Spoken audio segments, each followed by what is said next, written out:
ओम साईराम साई बाबा कृपारू आपण मैंने समस्ते भले था खुशी था।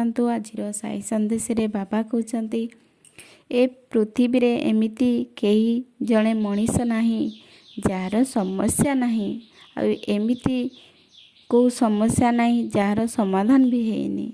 तेणु तम समस्यार समाधान अच्छी। एमिति अधैर्य हुअनी, व्यस्त हुअनी, समस्या को सामना करने शिख। मु तो अच्छी ना तुम पाखपाखे अच्छी। व्यस्त कौन पे होउछ? तुम द्वारा जेतिकी होई परिबो तमे कर, बाकी सब मो ऊपर छाड़ी दियो। ए समस्यार समाधान होई परिबो तेबे ताकू समाधान करिवार दायित्व भी मोर।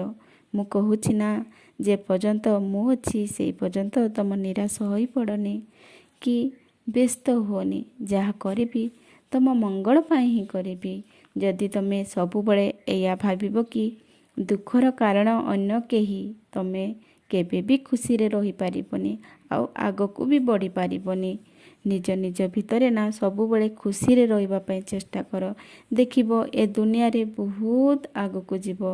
जदि तुमे खुशी रे रहिबो ना ए दुनिया को देखिबो जीवन रे केबे भी एइटा भाबनी कि मोठू खराब लोक ए दुनिया रे एते खुशी रे रहउचंती।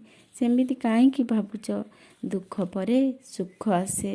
दिने ना दिने तुमे कर्म करि चलो, देखिबो एमिति हेले बहुत आगकू जीवो।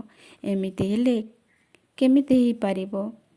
मो संतान तमे आजिर काम आजि कर। मु बहुत सुजोग देउछि तमे केमिति तुम जीवन रे उन्नति करिबो, आगकू बढ़िबो आउ सफलता पाइबो।